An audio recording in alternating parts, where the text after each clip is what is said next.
Thank you for staying with us on the AM show. I can tell you this on Sunday, Ebafe Puto. But let's find out what has been happening across the regions in Ghana. Some unfortunate news that we've been greeted with in some pockets of the country on the back of some rains in the Ashanti region.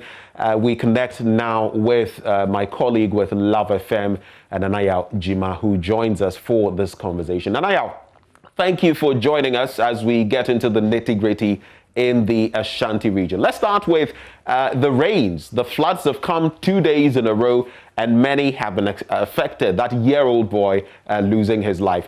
What have the people been sharing with you so far on the back of these disasters? So it's been an unfortunate situation for the people here in the Ashanti region. A lot of people, more than those we've seen, being affected by floods, were affected by the flood which hit the Ashanti region about 2 days ago.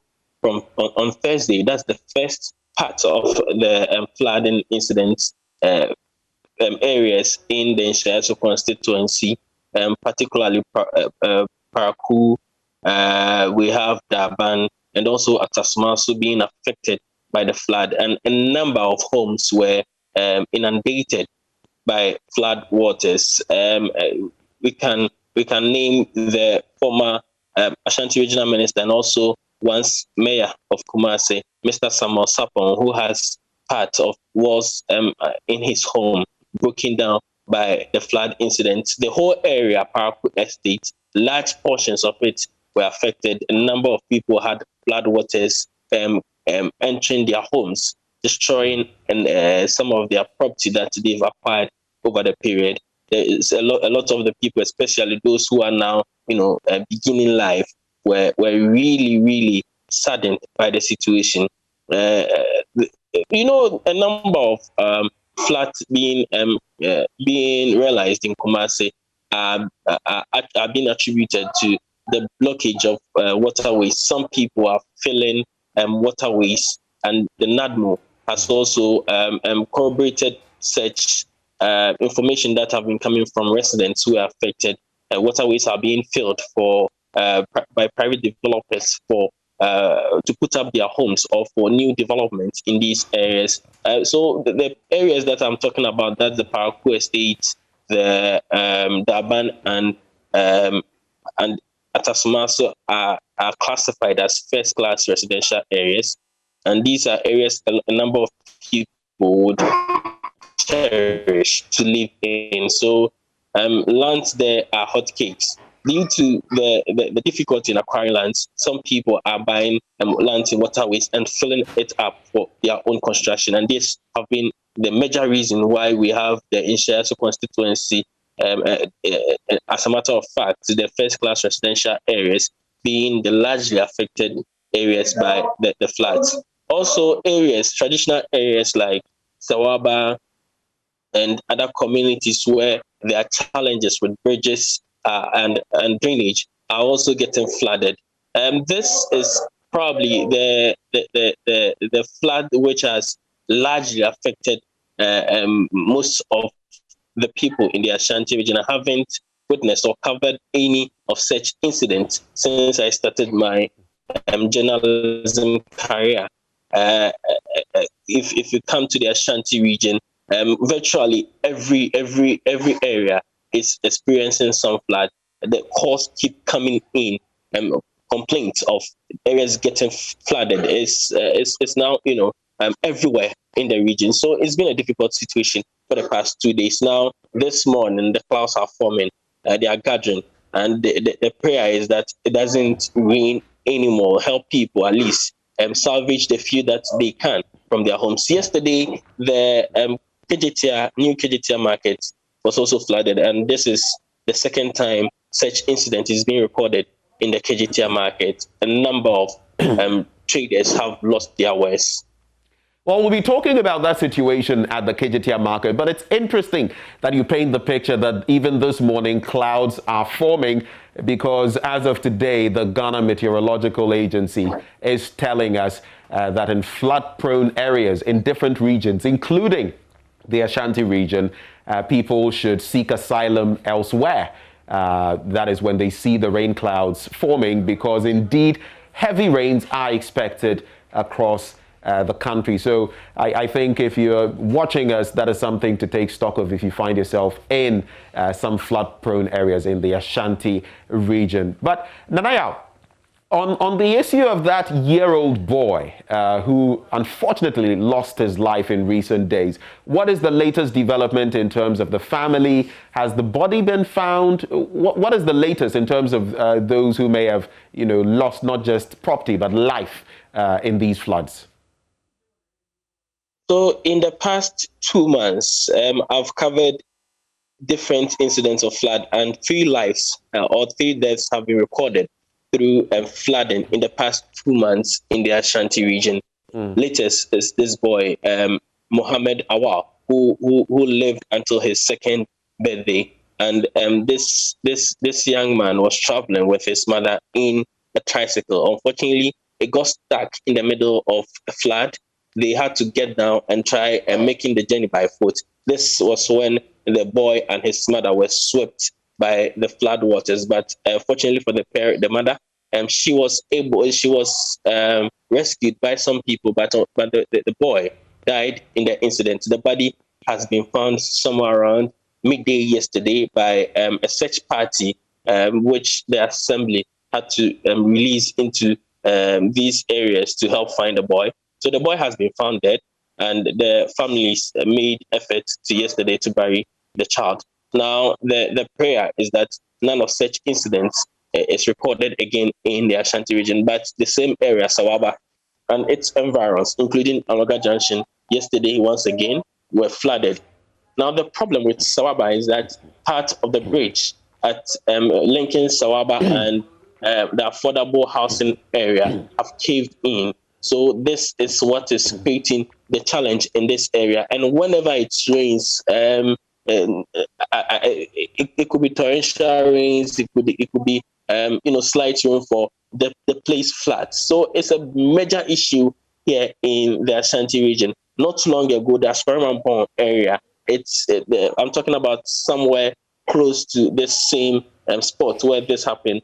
A whole container was swept, and a family of 4 died in the incident. So it's a major challenge for the Aspermampong Municipal Assembly. This is one of the things that they are seeking to find solution to, that floods in the area and the deaths that have been that are recorded every year from the floods in this area. Family of the deceased are still yet to get over the death of the child, especially the mother who the young boy was traveling with.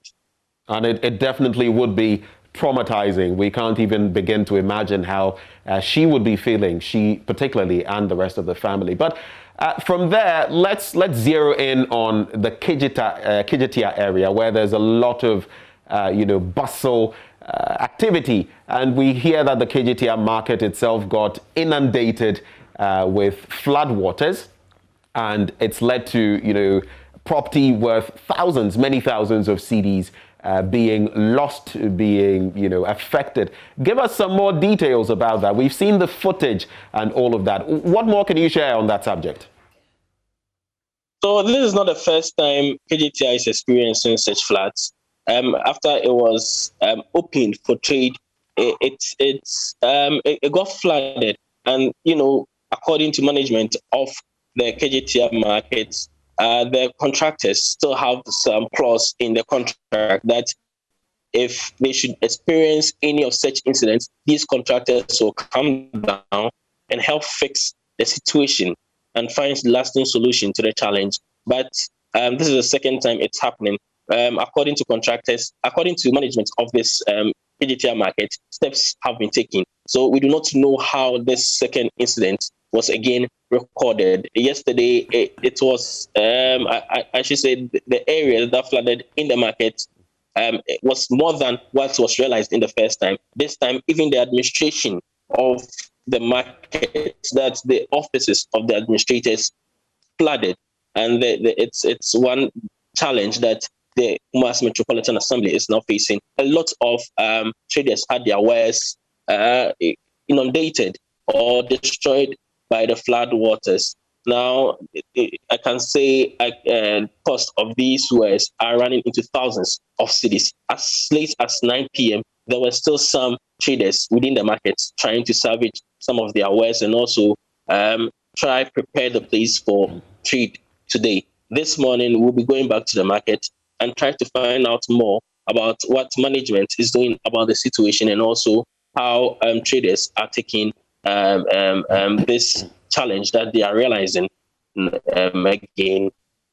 Now, you made mention of the contractors and all of that. Is this an engineering or architectural problem? This is the second time it is happening.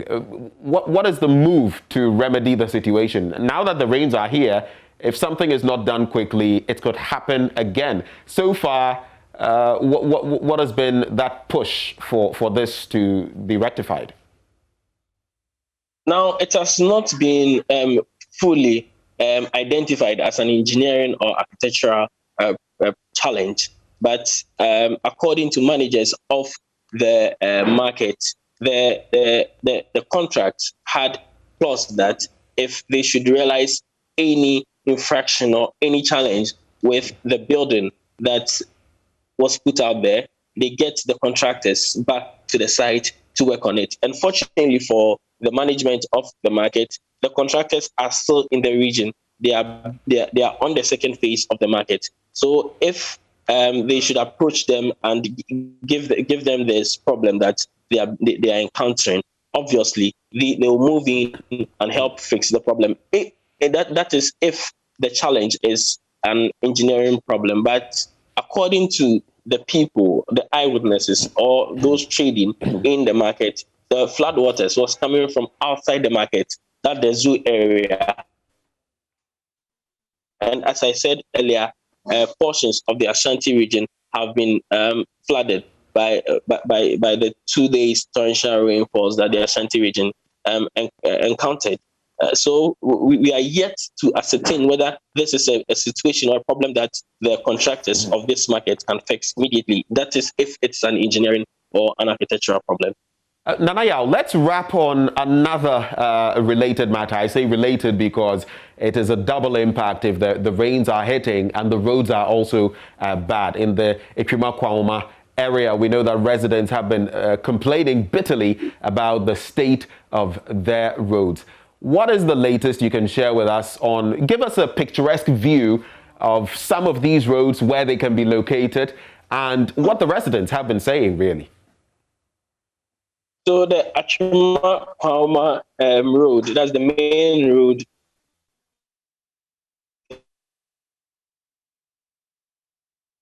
Nanayao, I see that you're facing a bit of a technical challenge. We shall quickly work on that to ensure that he can wrap on that bit in terms of the roads.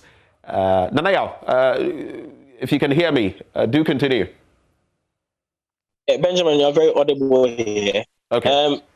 We are talking about the main road which links part of Kadaso and Trebum, Fwase, and other communities which are in the Achuma constituency. Now, this area we are talking about here is very central to the Ashanti region.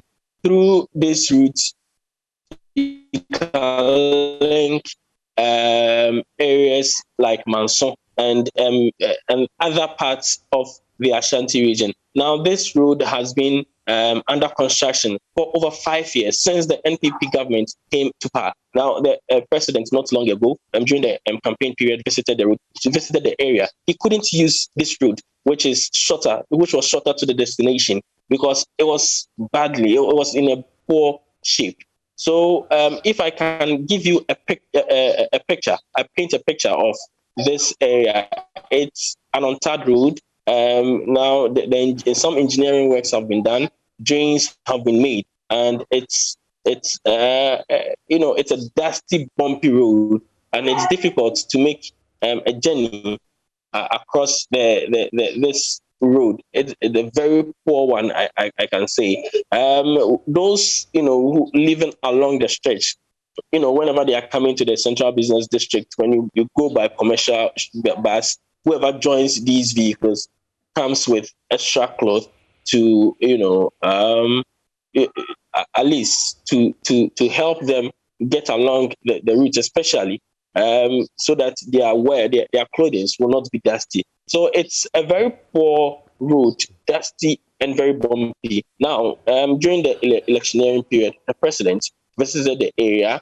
The chief of Fonse, in an address, told the president about the situation, and he also told the president directly that this work has been under construction for over 4 years. It's about time the NPP government reward the people of Achumakwauma with the road, because it's one of the areas that the NPP is able to gather a lot of votes. So the people thought that when NPP comes to power, this problem will be fixed. But unfortunately, it has continued for a number of years. Now, after the chief told the president about this, the president emphatically told them that this road will be fixed. And in addition, the roads minister assured them in a few weeks to come, he will personally visit the road and ensure that the contractors were back on site. The information I had is that after the Durbar, a week after, the contractors came and they started some works. But immediately the election was done, the people took all the machinery they came to this area with and left, and have never visited the route again. So the demonstration that led to the blockage of the road was to at least remind government that this road is still unfixed. Anayao, it's been very informative. Thank you so much for bringing us the scoop as far as the latest is concerned in the Ashanti region. My two takeaways, well, as the rains are hitting, you can imagine what those people in that area, Achumakwauma, would be facing, especially on these bad roads. And for 5 years, they have been waiting for the road to be fixed. A good thing that Mr. President has seen it himself and has made some promises together with the roads minister. I guess the fact that he himself could not use that stretch might send quite a message. But we're also connecting with Richard Kejetia in the Central Region, and we know of the story of that student who recently received some 40 lashes with a lot of damage done to her buttocks.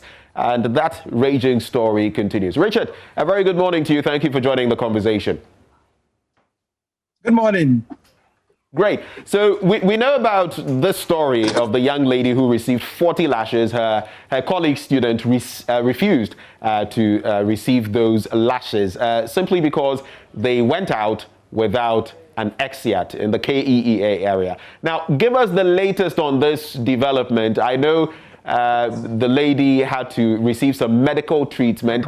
How has the community, that academic community, received this development, and what is the latest as far as that headmistress is concerned? So there is a mixed reaction to what has happened in the Commander Secondary Technical School, whereas other people feel that corporal punishment has been abolished in our schools, and so this shouldn't have taken place in the first place. Others also feel that the children that have been entrusted in the care of students, especially those at the boarding houses, ought to be subjected to some discipline. Here they are in the boarding house. 2 students go out and then return in 2 days' time, and they say that, well, even though they know that they erred, they shouldn't be punished. And you know that after abolishing corporal punishment, there hasn't been any code of discipline for the schools to use. And so when someone erred, they were asking what sort of punishment should be given to such students. And so it provoked some reaction from people that, well, corporal punishment should not be meted out to the students, whereas others feel that, well, corporal punishment, a little of it is not harmful. But the 40 lashes, the teacher in question says she did not count the number of canes she gave her, but it wouldn't be up to the 40 lashes the child is saying. But whatever It is. I mean, the child is badly bruised at the backside. And so the teacher in question was also invited by the police, was detained because he's been investigated. She's been investigated for assault and for causing harm to the body of Sarafina, the student in question. The report is ready. The Municipal Education Directorate tasked some people to go there to investigate the matter and then submit a report. The report is ready, and the district director of education is yet to make that particular report public. But we've had some snippets of that, and that included the fact that the children spent 2 days in the house and not the 1 day that is being speculated. And so that's really what it is about what has happened at the Commander Secondary Technical. So some defense there by the house mistress when it comes to meting out this corporal punishment to serve as a deterrent to maybe others here. But what can you share with us in terms of the current state of Sarafina Mensah? Has she received, the medical treatment you speak of? Where is she now? Is she back in school? Is she at home? What is the latest? So now Sarafina has been shuffling between the house and then school. The incident broke on Monday, and so there have been a lot of activities around it, including meetings upon meetings from the school. But Sarafina was taken from the school by the parent for the medical treatment. You know that when the incident broke, the house mistress suggested that she should go to the infirmary to be treated, but the child chose to go to the hospital and report the matter to the police, and that is why all of these things are happening. So Sarafina is doing well, and we are told that she is in some high spirits. Apart from that, I think it's left people discussing about this matter, the appropriateness or the inappropriateness of corporal punishment, who to give, how many of such lashes ought to be given, and then the general issue of discipline in our schools. And so that has been the conversation around this particular issue. Let's push this a bit further. Have you been able to interact with any of the students of that school? I know it may not be easy achieving that, but have you been able to? And if so, what have they shared with you? Well, so I have been interacting with some of the students, and then Sarafina, I had an interaction with her. She had a phone. So there has also been questions about the use of mobile phones, even though students at the senior high schools are not expected to use mobile phones, but Sarafina was using mobile phones. And then the teacher, the house mistress in question, according to the narrative around her from both teachers and students, she is not that bad person, very calm, cool, but she's a disciplinarian. And so she would move every minute or every inch to ensure that discipline is really enforced. But we do not know what really happened. And the teachers say that, well, it cannot happen that the teacher in question gave the child 40 lashes as the child has been alleging. So the conversation around all of these is that the children have become a very hard nut to crack, because they know that, well, corporal punishment has been abolished, and so they can choose to go to town without exit. They can choose to do other things as well without being disciplined or something. And so that has been the total discussion around this matter.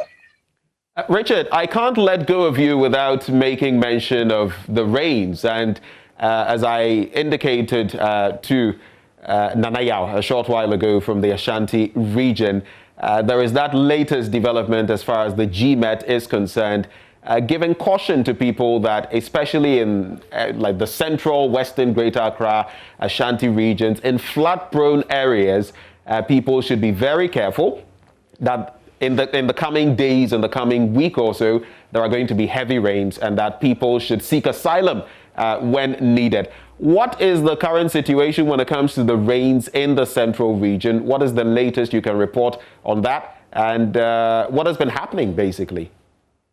So what's been happening in recent times, in the past few days, is that it's been raining incessantly here. So all that you see is that some of the roads have been overtaken by the floods because the gutters get choked, and it has to do with some architectural engineering, because some of the gutters, are very, very small, and so it cannot hold the volume of water that comes into them, and that has been the trend at Abram at Adesadaland. So when it rains heavily, it renders most of the roads impassable. People would have to risk crossing with the vehicles, and if the intensity or of the volume of the water is that high, the tendency for that water or that flood to sweep the vehicles and human beings away is very, very high. But apart from that, it's been cool. We do not know whether there are more rains that are coming, but the central region has not witnessed any incident of a sort that people have been swept away by floods or someone has died as a result of the floods. But it's a normal trend as far as when the rains set in the central region is concerned. Time. Thank you for interacting with us live this morning, bringing us the latest in the central region. Thanks to you, Richard Kejetia, our correspondent there in the central region. And of course, my colleague at Love FM, Nanayao Jima. This has been From the Regions. When we return, it's all about that super duper clash coming up on Sunday as Krabia Kumasi Asante Protocol locks horns with Accra Hearts of, well, I call them of old, but they say it's Accra Hearts of Oak. We'll see whether the oak tree will stand come Sunday. And on Monday, Ibafe Puto. All of that action coming your way after this break.